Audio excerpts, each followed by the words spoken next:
श्री स्वामी समर्थ. नमस्कार मित्रांनो, आपल्या चॅनलमध्ये तुमचं स्वागत आहे. मागील भागात आपण दत्तात्रेयाविषयी जाणून घेतले. आज आपण त्यांच्या प्रथम अवतार असलेल्या श्रीपाद श्रीवल्लभाविषयी जाणून घेणार आहोत. दत्त संप्रदायातील परंपरेनुसार श्रीपाद श्रीवल्लभ यांचा आंध्र प्रदेशातील पिठापूर या गावी त्यांचा अवतार झाला असे मानले जाते. त्यांचे आईवडील अत्यंत धार्मिक आणि दत्तभक्त होते. त्यांच्या अखंड भक्तीमुळे दत्तात्रेयाने पुत्ररूपाने अवतार घेतला अशी श्रद्धा आहे. लहानपणापासूनच श्रीपाद श्रीवल्लभ असामान्य बुद्धिमत्ता, करुणा आणि आध्यात्मिक तेज यांनी ओळखले जात. त्यांच्या वागण्या बोलण्यात दैवी शांतता जाणवत असे.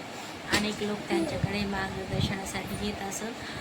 तेव्हा पुढील भागात आपण श्रीपाद श्रीवल्लभाच्या बाललीलेतील भक्तांना कोणता संदेश देतात हे पाहूया. व्हिडिओ आवडले असल्यास लाईक करायला विसरू नका. श्री स्वामी समर्थ. जय जय स्वामी समर्थ.